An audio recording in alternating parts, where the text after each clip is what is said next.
Hello students, welcome to my channel. और students, last में आज ये वीडियो बनेगी, इसके बाद में डिस्ट्रिक्ट कोर्ट एग्जाम को लेकर जो फॉर्म फिलअप करने की डॉक्यूमेंट वेरिफिकेशन की है, इसके बाद हमारे द्वारा आपको कोई सी भी वीडियो जहां तक है नहीं दी जाएगी, क्योंकि पर्याप्त वीडियो आपको दी जा चुकी हैं। और इसके बाद में सिर्फ हम आपको एक सजेशन दे रहे हैं कि कैसे आपको डॉक्यूमेंट वेरिफिकेशन के लिए डॉक्यूमेंट्स भेजना चाहिए। अंततः आप ही को यहाँ पर डिसीजन लेना है कि आपको कैसे डॉक्यूमेंट्स भेजना है। लास्ट में ये वीडियो इसलिए क्योंकि आप लोगों के द्वारा बार बार कहा जा रहा था कि सर किस प्रकार से हम एनवलप में क्रिएट करें, किस प्रकार से हमें एड्रेस लिखना है, तो इसके लिए मैं आपको एक वीडियो इसके माध्यम से बता दे रहा हूँ। लास्ट तक आप इसको देखते रहिए। देखिए स्टूडेंट्स, सबसे पहले तो आप एक A4 साइज का एनवलप ले लीजिए जिसमें आपके डॉक्यूमेंट्स बिना फोल्ड हुए और बन जाए। येलो कलर के बड़े बड़े एनवलप आते हैं। आप कलर आप कोई सा भी ले सकते हैं, ये नहीं है कि सर ने येलो कलर दिखाया तो आप कोई सा भी कलर ले सकते हैं। इसमें एनवलप में आपका जो भी डॉक्यूमेंट्स आप लगा रहे हैं वह अच्छे से आ जाए, बिना फोल्ड हुए आ जाए। रखिए उसमें एड्रेस में यहाँ पर आपको क्या लिखना है, प्रिंसिपल रजिस्ट्रार परीक्षा प्रशासनिक भवन उच्च न्यायालय मध्य प्रदेश जबलपुर। ये किस तरफ आएगा, फ्रंट साइड में। और बैक साइड कौन सा होता है, जहां पर ये चिपका के इस तरफ से इस तरह से चिपकाया जाता है। तो वहां पर आप क्या लिखोगे, प्रेषक अपना नाम, अपने जिले का नाम और मोबाइल नंबर। अगर किन्हीं कारणों से ये नहीं पहुंचता है, स्पीड पोस्ट से जैसे आपने भेजा और नहीं पहुंचता है, तो आपको कम से कम वापस तो आ जाए। ये आप वहां पर भी दे रहे हैं तब भी आप प्रेषक में लिख दीजिए, क्योंकि ये प्रोसीजर ही होता है किसी भी पोस्ट को आप जब देते हैं कहीं पर भी, तो उस पर दोनों के नाम हो, जिसको भेज रहे हैं उसका और जिसको प्राप्त हो रहा है उसका। तो फ्रंट पे इस प्रकार से आप एक चाहे तो टाइप करवा लीजिए। आपकी राइटिंग अच्छी है तो आप राइटिंग भी आप कर सकते हैं, ऐसा नहीं है कि इसको टाइप ही करवाना है आपको। अगर आपकी राइटिंग अच्छी है तो आप उसको करिए, और नहीं है तो फिर टाइप करवा के इस प्रकार से एक कागज आप चिपका सकते हैं एनवलप पे, और इस प्रकार से आपको अपना प्रेषक का लिखना है। ये तो हो गई मेन बात। यहां पर इस प्रकार से इसको बंद कर दीजिएगा, और एनवलप इतना बड़ा हो कि आपके जो डॉक्यूमेंट्स हैं वो आसानी से बन जाए, और साथ में जब इस एनवलप को फाड़ा जाता है, यहां से खोला जाता है, तो आपका कोई भी डॉक्यूमेंट फटे ना। इस बात की ध्यान रखिएगा कि आपका A4 साइज के जो डॉक्यूमेंट्स है वो आराम से बन जाए। और अगर कि जैसे वहां पर वेरिफिकेशन के टाइम किसी कर्मचारी द्वारा लापरवाही से भी खोल दिया जाए, तो आपका कोई भी डॉक्यूमेंट क्षतिग्रस्त ना हो, ऐसा एनवलप लीजिए ताकि आपके आराम से डॉक्यूमेंट्स पहुंच जाए। हालांकि उनको सारी ट्रेनिंग होती है कि उनको किस प्रकार से खोलना है, वो भी चेक करके खोलते हैं, लेकिन फिर भी हम अपनी सुविधा के लिए, अपनी संतुष्टि के लिए ऐसा कर सकते हैं। यहां पर अब अगर आप चाहें तो वैसे तो इतने में ही आपका पहुंच जाएगा। पिन कोड डालना चाहे तो डालें, वरना जरूरत नहीं, आप इतना भी डालेंगे तो आपका मध्य प्रदेश जबलपुर पहुंचेगा आपका ये एनवलप। ठीक है ना। देखिए स्टूडेंट्स, अब आती है बात कि हमें किस प्रकार से आवेदन अपना भेजना है। तो देखिए, जैसा कि जिनका ग्रुप A और B निकला हुआ है, ठीक है ना, ग्रुप A और B, तो उनको तो ग्रुप A का फॉर्म भरेंगे, उसमें सारी यहाँ पर जानकारी आ जाएगी और सारे डॉक्यूमेंट्स आ जाएंगे, भर के दे देना है।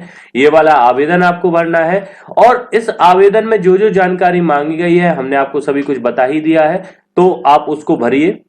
प्लस इस क्रम में यहां पर लगाना और यहां पर पेजिंग करना है। मतलब जैसे ऑनलाइन आवेदन की पावती रसीद अगर 2 पेज में है तो 1 नंबर और 2 नंबर, मतलब 1 नंबर से 2 नंबर तक है। मुख्य परीक्षा का पोर्टल शुल्क जमा करने की पावती 1 पेज में है तो सिर्फ आप लिखोगे यहां पर 3 नंबर, और अगर 2 से 3-4 पेज में है तो जैसे पहला तो आवेदन हो गया 1 और 2 नंबर पेज पर, फिर पोर्टल शुल्क स्टार्ट हुआ तो 3 नंबर, 4 नंबर, 5 जितना भी है वो लिखिए। फिर जन्म तिथि है तो मार्कशीट, तो यहाँ पर लिखेंगे सिर्फ कि भाई ये 6 नंबर पे आया ये पेज, तो 6 नंबर लिख देंगे। सक्षम प्राधिकारी द्वारा जाति प्रमाण पत्र, उसको आप 7 नंबर दे दीजिए। सक्षम प्राधिकारी द्वारा जारी मूल निवास प्रमाण पत्र, उसको 8 नंबर दे दीजिए। सभी के कॉर्नर पे, जैसे कि माना कि आपका ये सर्टिफिकेट है तो इस कॉर्नर पे आप हल्के से यहाँ पर नंबरिंग कर दीजिएगा, जिससे यहाँ पर आप लिख सकें कि किस पेज से किस पेज तक ये डॉक्यूमेंट्स आपका है। विभाग द्वारा जारी अनापत्ति प्रमाण पत्र आप यहाँ पर लिख सकते हैं, और शैक्षणिक एवं तकनीकी योग्यताओं संबंधी प्रमाण पत्र, तो यहाँ पर आप किस नंबर के पेज से किस नंबर तक है, और अन्य प्रमाण पत्र जो भी है उनको भी आपको यहाँ पर भर देना है। अब हम आपको दिखाते हैं। देखिए, किसी भी जब आप डॉक्यूमेंट्स को भेजते हैं तो उसके साथ एक कवरिंग लेटर हमेशा बनाइएगा। देखिए किस प्रकार से, प्रति प्रिंसिपल रजिस्ट्रार परीक्षा प्रशासनिक भवन उच्च न्यायालय मध्य प्रदेश जबलपुर। मैंने ये एड्रेस कहाँ से लिया, तो ये एड्रेस हमने अपने मन से नहीं लिया है। देखिए यहाँ पर स्पष्ट लिखा हुआ है कि आवश्यक रूप से प्रिंसिपल रजिस्ट्रार परीक्षा प्रशासनिक भवन उच्च न्यायालय मध्य प्रदेश जबलपुर के नाम को संबोधित करते हुए ये भेजना है, ठीक है ना। इसके बाद में विषय में डॉक्यूमेंट वेरिफिकेशन हेतु आवेदन सहित दस्तावेज प्रस्तुति बाबत संदर्भ उच्च न्यायालय मध्य प्रदेश जबलपुर का ये जो लेटर आपको मिला है, मतलब हाईकोर्ट की वेबसाइट पे आपने अपलोड करा है, तो ये यहाँ पर संदर्भित पत्र है। इसी के अकॉर्डिंग आप अपने डॉक्यूमेंट्स को सत्यापन के लिए भेज रहे हैं। तो यहाँ पर संदर्भ में माननीय उच्च न्यायालय मध्य प्रदेश जबलपुर की सूचना क्रमांक, और ये हमने यहाँ पर डिस्पैच वहां पर संदर्भित नंबर डाला हुआ है। माननीय शब्द अवश्य लगाइए, क्योंकि न्यायालय छोटी मोटी चीज नहीं होती है, उनके साथ में माननीय आपको लगाना ही है, तो आप इसमें माननीय लगाइए। फिर इसके बाद में माननीय महोदय, उपरोक्त विषयांतर्गत एवं संदर्भ में निवेदन है कि प्रार्थी ने मध्य प्रदेश उच्च न्यायालय जबलपुर द्वारा आयोजित जिला न्यायालय भर्ती परीक्षा में सम्मिलित होकर प्रारंभिक परीक्षा में को उत्तीर्ण किया है एवं मुख्य परीक्षा की शुल्क का भुगतान भी किया गया है। संदर्भित पत्र के माध्यम से डॉक्यूमेंट वेरिफिकेशन किया जाना है, जिस हेतु प्रार्थी द्वारा निर्धारित प्रारूप में आवेदन भरकर एवं समस्त दस्तावेजों को स्वप्रमाणित कर संलग्न किया गया है। अतः श्रीमान जी की ओर निर्धारित प्रारूप में आवेदन मय दस्तावेज सहित सादर प्रेषित। यहाँ पर डेट लिख दीजिएगा, यहाँ पर प्रार्थी, यहाँ पर अपना प्रार्थी के नीचे अपना नाम यहाँ पर आप एंटर कर दीजिएगा, उसके बाद अपना एड्रेस और यहाँ पे मोबाइल नंबर। फिर संलग्न में तो देखिए निर्धारित प्रारूप में आवेदन पत्र, जो आपने ये आवेदन यहाँ पर बनाना है, ये वाला जो आपका है ये आपका निर्धारित आवेदन पत्र कहलाएगा, ठीक है ना। ग्रुप ए वालों के लिए ग्रुप ए का, ग्रुप बी वालों का जिनका पास आउट हुए हैं उनको ग्रुप बी का, और ग्रुप ए और बी जिनका पास आउट हुआ है उनके लिए तो ग्रुप ए का ये फॉर्म ही भरना है, क्योंकि यहाँ पर स्पष्ट दिया हुआ है ये सब चीजें। कहीं पर भी ये नहीं दिया कि अलग अलग फॉर्म आपको भर के देना है। उसके बाद ऑनलाइन आवेदन पत्र की पावती रसीद स्वप्रमाणित प्रति। तो देखिए आपने जब फर्स्ट बार ऑनलाइन आवेदन किया था तो उसकी जो प्रमाणित प्रति है, जहां पर भुगतान है लिखा होता है, वो आप सभी के पास में, उसको आप स्वप्रमाणित या इंग्लिश में सेल्फ अटेस्ट करके साइन करके और उसकी छाया प्रति आपको यहाँ पर देना है। मुख्य परीक्षा पोर्टल शुल्क जमा करने की छाया प्रति आपको वो भी देना है। फिर 10वीं की अंक सूची की स्वप्रमाणित छाया प्रति, ठीक है ना। क्योंकि मैंने ये क्रम कहां से बनाया है, तो ये क्रम आपको यहाँ पर मैं बता देता हूं। देखिए निम्नलिखित दस्तावेजों प्रमाण पत्रों की स्वप्रमाणित छाया प्रतियां आवेदन के साथ संलग्न किया जाना है। इन्होंने जो क्रम दिया है इसी क्रम में मैंने लगाया हुआ है। यहाँ पर देख सकते हैं मुख्य परीक्षा का पोर्टल शुल्क जमा करने की पावती, फिर उसके बाद जन्म तिथि हेतु हाई स्कूल की मार्कशीट, तो हम हाई स्कूल की ये मार्कशीट यहाँ पर लगा रहे हैं। फिर इन्होंने कहा सक्षम प्राधिकारी द्वारा जारी जाति प्रमाण पत्र, यदि आपकी जाति SC ST OBC से है तो आप जाति प्रमाण पत्र लगाइए। अनरिजर्व्ड के बच्चे इस पॉइंट को स्किप कर दीजिए, ये डॉक्यूमेंट क्योंकि आपके पास नहीं है तो इसको आप यहाँ से हटा सकते हैं, आपको जरूरत नहीं है इस चीज की। फिर निवास प्रमाण पत्र, यहाँ पर देखिए यहाँ पर मध्य प्रदेश का मूल निवास प्रमाण पत्र, तो यहाँ पर आप लिख दीजिए मध्य प्रदेश का मूल निवास प्रमाण पत्र की स्वप्रमाणित छाया प्रति, ठीक है ना। फिर अगर आप सरकारी कर्मचारी हैं, सरकारी कर्मचारी इस फॉर्म को भर रहा है तो उसको शासकीय विभाग से अनापत्ति प्रमाण पत्र की स्वप्रमाणित छाया प्रति लगाना है। लेकिन ऐसे बच्चे जो अभी तक किसी भी जॉब में नहीं है, बेरोजगार थे और वो भर रहे हैं, तो उनको इस पॉइंट को स्किप कर देना है। फिर उसके बाद में फिर है शैक्षणिक एवं तकनीकी योग्यताओं संबंधी प्रमाण पत्र। तो आप शैक्षणिक की बात आई है तो 12वीं की अंक सूची की स्वप्रमाणित छाया प्रति, स्नातक अंक सूचियों एवं डिग्री की स्वप्रमाणित छाया प्रति। अब किसी बच्चे ने अगर स्नातक की जगह स्नातकोत्तर से मतलब पीजी से फॉर्म भरा था तो वो अपनी पीजी की भी यहाँ पर मार्कशीट लगाएगा। जिस विषय से थे आप उस विषय की, जैसे बीकॉम से थे, बीएससी से थे, बीसीए से थे, जिससे भी थे आप उसकी यहाँ पर लगाइए। फिर अगर आपने डीसीए करा है तो उसका डिप्लोमा और मार्कशीट लगा दीजिए, पीजीडीसीए की मार्कशीट। कोपा से करा है तो कोपा, मॉम से करा है, एमओएम से करा है तो एमओएम लगाना है। यहाँ पर बीसीए आप ले रहे हैं तो यहाँ पर कंप्यूटर डिप्लोमा के स्थान पर आप बीसीए लिख सकते हैं। फिर इसके बाद में सीपीसीटी प्रमाण पत्र की स्वप्रमाणित छाया प्रति आप यहाँ पर लगाइए। फिर आप रोजगार प्रमाण पंजीयन है उसकी स्वप्रमाणित छाया प्रति लगाइए। इसके अलावा आधार कार्ड की जो है वह उसकी भी स्वप्रमाणित छाया प्रति यहाँ पर संलग्न कर दीजिए। साथ ही यहाँ पर एक बात और, कि आपकी जैसे ग्रेजुएशन में आपके पास में डिग्री है उसको भी लगा दीजिए, और यहाँ पर डीसी में डिप्लोमा है तो उसको भी लगा दीजिए। और अगर कुछ बच्चों का है कि सर जैसे हमारे पास में ग्रेजुएशन की सारी मार्कशीट है सभी सेमेस्टर की, क्या हम वो लगा दें? तो देखिए स्टूडेंट ज्यादा लगा देंगे तो वो हटा सकते हैं आपकी, लेकिन अगर कोई चीज कम पड़ गई या उनको डाउट हुआ तो फिर आपको प्रॉब्लम हो जाएगी। इसलिए मेरा कहना है कि अगर आपके पास में सभी हैं तो अपने विवेक अनुसार, इसमें मेरा कुछ भी नहीं है कि मैं अपनी तरफ से कह रहा हूं, अगर आपको लगता है कि सारी की सारी आपको अंक सूची लगाना है तो आप लगा दीजिए, और अगर आपके पास डिग्री है तो वो लगा दीजिए, ठीक है ना।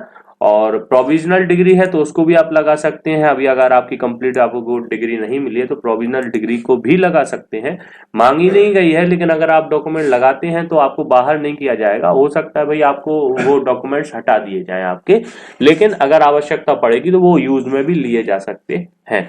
तो इतना ये आपने देख लिया कि इस प्रकार से आपको बनाना है, और इस प्रकार से भरकर चाहे तो आप स्वयं जाएं और चाहे तो आप जिस भी माध्यम से भेजना चाहते हैं उस माध्यम से इस फॉर्म को आप भेज सकते हैं। अब इसके अलावा मुझे नहीं लगता है कि आप कोई और भी वीडियो इसके लिए बनाना चाहिए। सभी डाउट्स आपके क्लियर कर दिए, लगभग 4 वीडियो इन पर हो चुके हैं डॉक्यूमेंट वेरिफिकेशन पे, क्योंकि इतना बड़ा मैटर नहीं था डॉक्यूमेंट वेरिफिकेशन, लेकिन फिर भी आप लोगों के लिए इतनी वीडियोस क्रिएट हो गई हैं, 4 वीडियो लगभग क्रिएट है। आप इस आवेदन को आप चाहें तो इसका फोटो कैप्चर कर सकते हैं कि इस प्रकार से आपको बनाना है। अगर आप इससे और अच्छा बना सकते हैं तो आपके ऊपर है, लेकिन अभी हमने जो आपको बना के बता रहे हैं, आप इसको भी बनाकर भेजते हैं तो बहुत है। साथ में इस जो ये है आपका, इसकी एक कॉपी और लेके जाइए, है ना, एक कॉपी और लेके जाइए ताकि आप वहां पर रिसीविंग ले सकें। अगर बाय हैंड जा रहे हैं तो आवक शाखा में जब आप देंगे, क्योंकि एनवलप तो देखिए आपका यहाँ पर, आपको मैं बता दूं कि एनवलप तो आपका क्या होने वाला है, यहाँ पर बंद ही आपको मिलने वाला है, ठीक है ना। एनवलप तो आपका यहाँ पर आप इसको बंद कर देंगे, तो फिर उनसे आपको रिसीविंग लेना है कि हमने आपको दिया है, तो उसके लिए आप इस लेटर की एक कॉपी और लेके जाइए, और वो यहाँ पर आपको उस पर रिसीविंग देंगे कि उन्होंने एक, और वो यहाँ पर हालांकि टिप डाल देंगे कि एक बंद लिफाफा प्राप्त करा। अब उसमें क्या था वो नहीं बोल सकते ना, क्योंकि वो खोल के तो नहीं देखेंगे, तो वो यहाँ पर लिख देंगे कि एक बंद लिफाफा प्राप्त किया। अब उसमें ये आपका अंदर हो जाएगा, ऐसी ही एक कॉपी आप लेके जाइए तो ताकि वो आपको रिसीविंग दे सके। स्टूडेंट्स यही थी बात। और अगर आप चाहें तो ये जो प्रमाणित प्रतिलिपियां जैसी लिफाफे में है, लिफाफे के बाहर भी रखें, ताकि अगर वो आवक शाखा वाले आपका चेक करना चाहते हैं तो वो चेक भी कर लेंगे, वरना वो तो वैसे आपको लिख के देंगे कि बंद लिफाफा प्राप्त किया, और यहाँ पर रिसीविंग दे देंगे। उससे ये हो जाएगा, ये प्रूफ रहेगा कि आपने आपकी जो पोस्ट डाक थी आपकी डॉक्यूमेंट वेरिफिकेशन से संबंधित, वो एनवलप उनने ले लिया है। तो स्टूडेंट्स अब उम्मीद है कि लगभग लगभग आपके सारे के सारे आपके डाउट्स जो थे वो क्लियर हो चुके हैं।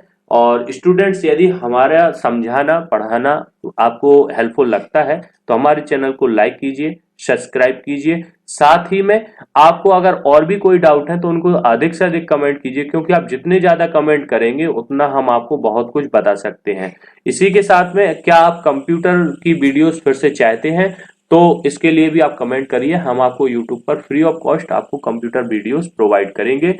साथ ही में अब क्योंकि डॉक्यूमेंट वेरिफिकेशन के लिए आपके डॉक्यूमेंट पहुंच चुके हैं, कुछ दिन से आप लोग बहुत परेशान हो रहे हैं, लेकिन अब आपको कंसंट्रेट करना है अपनी तैयारी पे और डिक्टेशन में वापस से लग जाइए और अच्छे से प्रैक्टिस कीजिए। हो सकता है कि आपका 10 तारीख को जब आपका डॉक्यूमेंट वेरिफिकेशन हो जाए उसके बाद में 20 तारीख तक आपका इसका क्लियर रिजल्ट आ जाएगा, कौन कौन के डॉक्यूमेंट वेरीफाई हो चुके, मतलब अच्छे सही निकले हैं और उनको मुख्य परीक्षा के लिए बैठने के लिए दिया जा रहा है। तो उसके बाद में बहुत ज्यादा टाइम ना मिले और आपकी प्रैक्टिस ना हो पाए, इसके लिए आप जल्द से जल्द प्रैक्टिस कीजिए। और हमारा डिक्टेशन का कोर्स है, आप उसको परचेस कर सकते हैं, क्योंकि अब बहुत से स्टूडेंट कहते हैं सर आप अपने कोर्स का ऐड बहुत करते हैं, लेकिन देखिए बच्चों जब तक ऐड नहीं करेंगे आपको कैसे पता चलेगा कि बेस्ट कोर्स आपको कहाँ मिलने वाला है। तो इसलिए मैं आपसे कहूंगा कि आप हमारा कोर्स ले सकते हैं, डिक्टेशन का शॉर्ट हैंड भी है उसमें, और आप चाहे तो आपका टाइपिस्ट का है तो आप टाइपिस्ट का भी कोर्स परचेस कर सकते हैं। स्टूडेंट्स हमारे साथ जुड़े रहने के लिए हृदय की गहराइयों से धन्यवाद।